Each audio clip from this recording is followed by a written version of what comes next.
Miles, what the Woody, see you, me too. I said, come on, Karen. Brad is so corny, but he thinks he's not. Karen got a bomb-ass body. Ooh, Bennett. Are they talking COVID? Difficult phone calls? What are kids for? Damn it, Donna. Oh, Karen and Miles are okay. You know Karen. Karen, you frontin'. Amelia, if you get tired, call me, boo. Stop doing that, Brad. Henry not that into you, girl. Look at this outfit Amelia's wearing. Come on, B, the barber. Taking my socks off? That was corny. I learned this on Married at First Sight fan. Let him talk. Karen.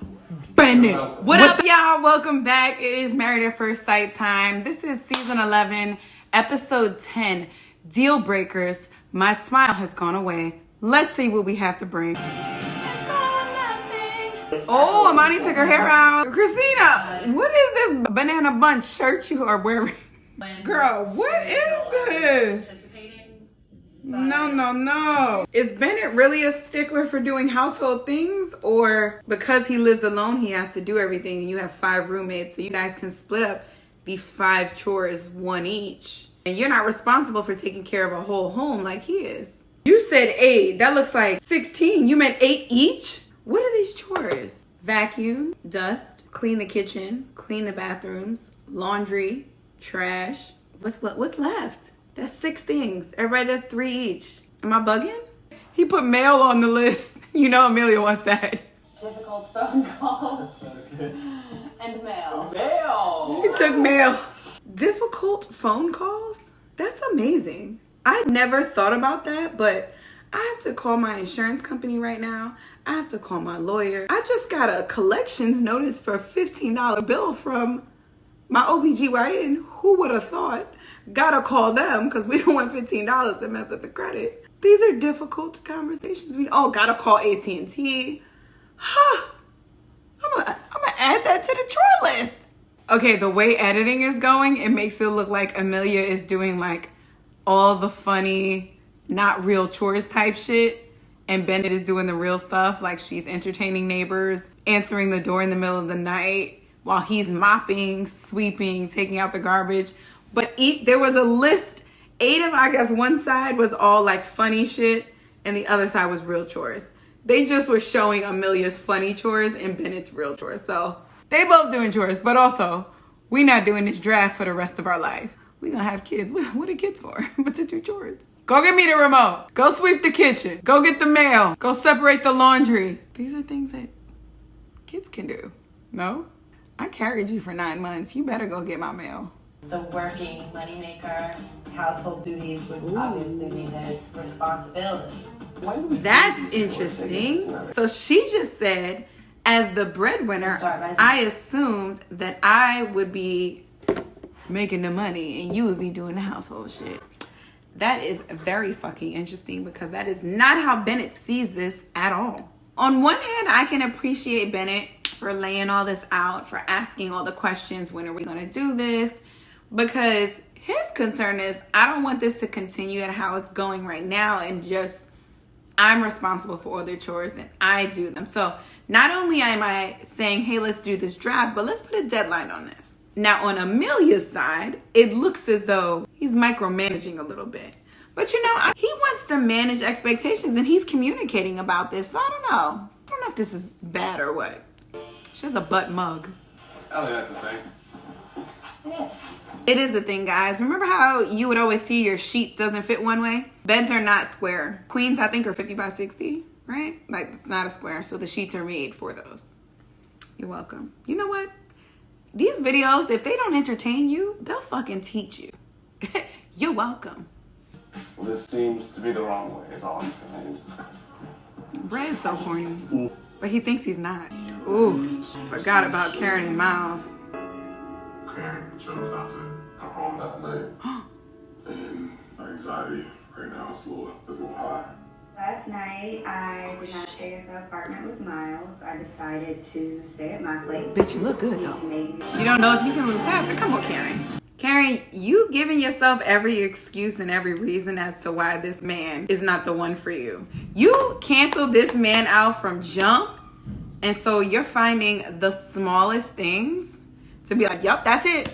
Knew it wasn't you. Knew you weren't the guy you were presenting to me. Don't do that. This is called self-sabotage. Don't do that, boo.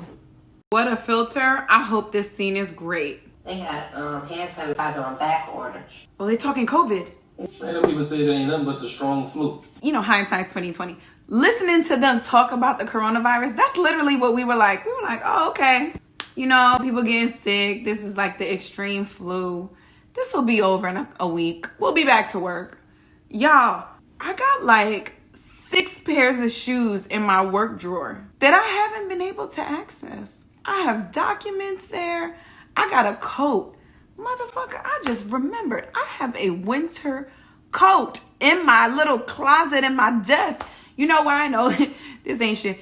The only reason is because I went to Zara one day during lunch and I saw this fur jacket that they had. So I left my winter coat and I wore the fur jacket home. And I always said, you know what? I'm going to bring the winter coat home.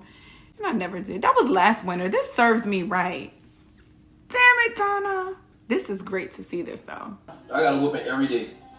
We know what it is. Look, I know these are minor details, but he's making this food and you can see that they're going... All right, I'm not going to call this...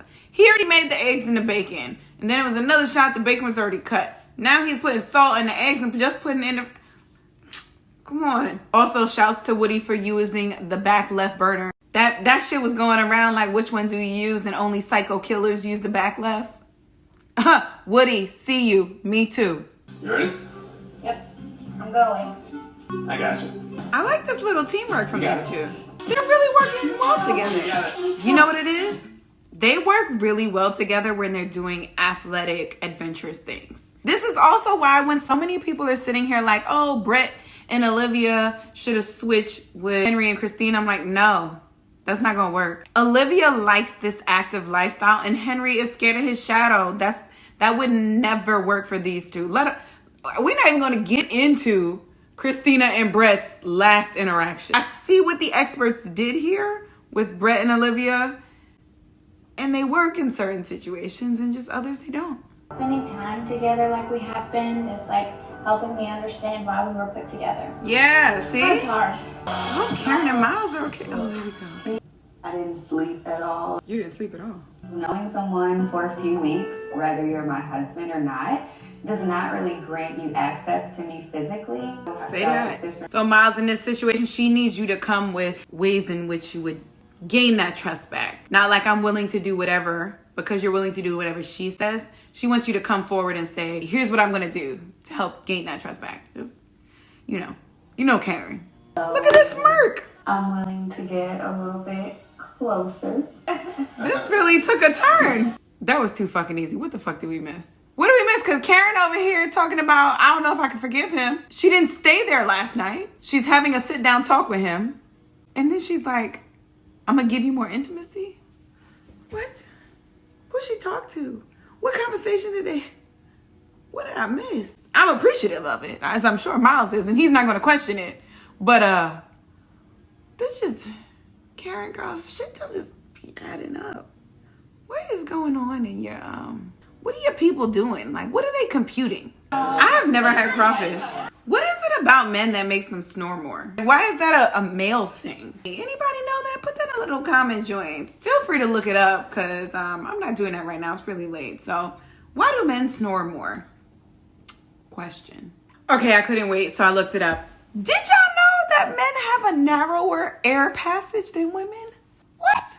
Here's my favorite part. They said after the age of 70, men are less likely to snore. Like even if it was hereditary, which it is, right? It gets passed down. Their snoring will decrease. Is that because you're dying? You can't breathe in the first place? I'm going to have to wait until you're 70 for you to stop snoring. Maybe winner gets a kiss wherever you want. Ooh, Bennett. He said kiss my feet first. Miles, what the fuck was that throw? Oh my god. Oh my god. Karen got a bomb ass body. They're having a good time. They're so awkward. Miles. Bennett, what the fuck is this hair? Oh my god. I forgot I did Bennett's hairstyle from last week too with the little bun. Do I have to do that next week? I was doing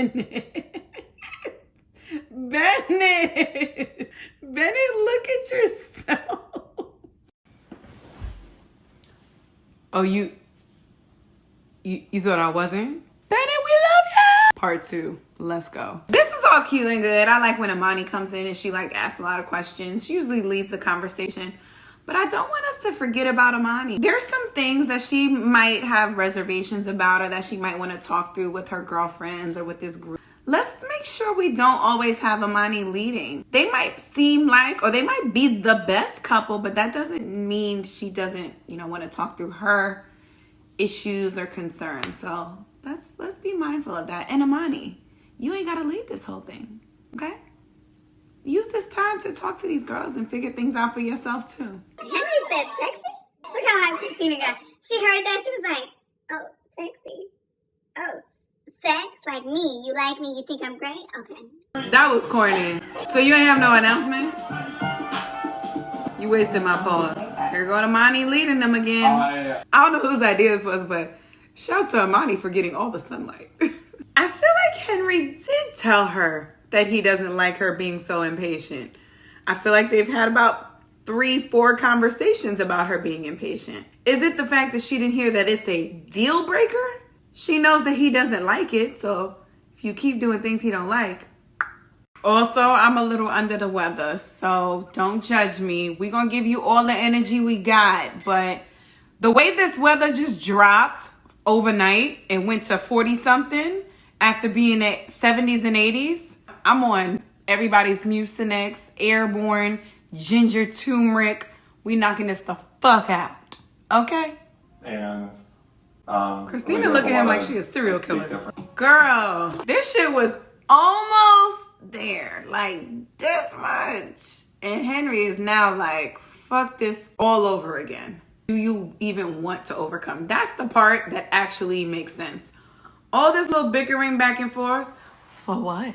Let him talk. Remember when Henry talked about not liking impatience and then you showed him patience when you were talking to him about being impatient? And now you realize that the deal breaker that he mentioned before, impatience, is now what you're spewing, which might be a deal breaker. But you trying to see where he is and if he can overcome impatience. But every time you're impatient, my man has to overcome it again and again and again. Henry not that into you, girl. I do not know. Are they gonna make it? Okay. I apologize. He's just like, whatever you want me to say. Sorry, cool. Discovering boundaries. Look at this changing them. Dad and my baby sister have the same exact birthmark.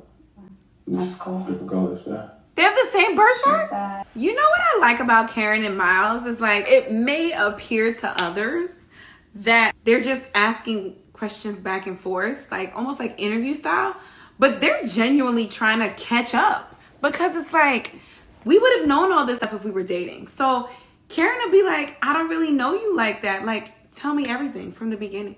And now they're just going back and forth and asking the regular schmegula questions that, like, if you were dating someone, you would have asked maybe on whatever number date, but like, they're married. So they're sitting here having these get to know you conversations. And I love it. Touching the small of her back. Karen, you frontin'. You like snuggling with this big old teddy bear. Look at this strategically placed flower. Am I gonna leave my hair like this the whole time? I don't know. Come on, B, the barber. I love this real bro talk. Like, we need this. And it's in a barber shop with 2 black men and a black barber. Come on. If I wanted to get Karen a heart attack, You tell her that. I'd tell her I love her. Karen would leave. Miles, this must be during quarantine. You shaved your own mustache. Go to B, because this look here, you look ridiculous. And you see what I was about to do? I was about to take my camera off and record the TV. But I understand the struggle. Your facial hair during COVID is like my nails during COVID. So I'm not even going to do it. I'm not even going to do it. You're welcome, Miles. This is real. Miles said he was pissed. Not that he was worried or anxious. He was pissed that she left. He was pissed that it got to this point. Or was he pissed at what he said to make her leave? But I think this is the real. He's like, why would you just up and leave during this conversation? That's a recurring theme with everyone in Miles' life, including me. And you guys. We want to make sure Miles is not compromising so much that he is only concerned about Karen and he's losing himself. And you know, that's not just a Miles thing, but that's something that Karen is putting on him. She's like, here's the pace that we are both going at. It's this or else. So you have to be where I am, which is also interesting because Karen was like, I don't want you to do shit just for me. But yeah, she's dictating everything that they do together. Look at this outfit Amelia's wearing. These are Bennett's friends. This is fucking weird. Let's all get weird. They sound great, but what a great gesture, Bennett. Bennett, with your amazing, luxurious Pantene Pro V, amazing cut hair, we will scratch your hair all day. Amelia, if you get tired, call me, boo. They are doing everything right. This is amazing. I love them. The communication between Amelia and Bennett, I aspire to be them, but I really aspire to be Bennett, if you couldn't tell. Don't tell me I'm about to have big old Miles do yoga. Miles goes, you taking my socks off? Taking a black man's socks off, that's a thing in itself. But two, taking a man's socks off? Who knows what this man's feet look like? Woody is the one who gets the pedicures. Poor Miles can't even relax. I appreciate the camera for not zooming in on his feet. Karen. Miles, don't do that. Things to make him feel special. Karen! Definitely attracted to Miles, and I do want to have physical intimacy with my husband. Miles, shut up. Oh, Miles, your feet look good. Karen, you're trying. We really like this. What's up with everybody saying that's deep? That's Amani's favorite phrase. And now, Karen? They really turned. Trivia ain't my shit. Oh, before and after, I fucked this up. Laboratory. Beaker, acid test tube. That's stupid. Brett, don't say that's stupid. This is another example. It's not something that Brett does. He is like, this is stupid. Or he doesn't have the confidence and he knows the answers. He's like, this is stupid. Because I know everything. So if I don't know something, this is stupid. Stop doing that, Brett. Okay? You don't have to be like this. And in front of her friends. This woman don't like Brett either. Come on, tell me something that annoys you. Bennett got a whole tank ready. It's so interesting because Bennett is the more practical one here, when before we would have thought it was Amelia. And I think Bennett wants to know what things aren't perfect to make sure she's not living in this perfect fantasy image of him. I'm not just looking at you as a perfect being. I'm looking at you like as a real partner. Is Amelia too unconditionally enamored? See? Okay, date night outfits. Amani is fully dressed up. That's interesting how Amani is viewing this. She said, you fell in love so easily. Can you fall out as easily? So now she feels the pressure to make sure that he continues to stay in love, because is it something that can quickly change just like it did in these first 3 weeks? That's interesting. I didn't think about it that way. Christina is so hyped to play this game. She's not hyped to answer these questions or for Henry to see her. She's just hyped to play this game because it's Married at First Sight. You know what's interesting? And I learned this on, I think, Married at First Sight Fam. Henry comes from a very well-known family in New Orleans. I want to say his grandfather was the mayor or something of some city. And he's very similar to his dad, very like loud, boisterous. He was in the When the Levees Break, the documentary about Katrina. So people know Henry's family, which is likely how this man got on the show, because why would you want someone so reserved like this? Very interesting to know that Henry comes from such a loud, boisterous, opinionated family, but he is very subdued, calm, and the polar opposite. Henry, stop doing that. Stop taking accountability for everything. It's like Henry will say something that he truly means, and he'll be like, no, it's me. It's when it's, sometimes it's Christina. Yeah, you're very, oh no, sorry, it was me. We're much better than when we were in the very beginning of the relationship. Oh no, that was me though. That was me. Henry, don't do that. It's her too. This episode was a lot, but we're at week 3 and change already. We're in episode 10. This is going to be very interesting. I'm excited. I'm excited for next week.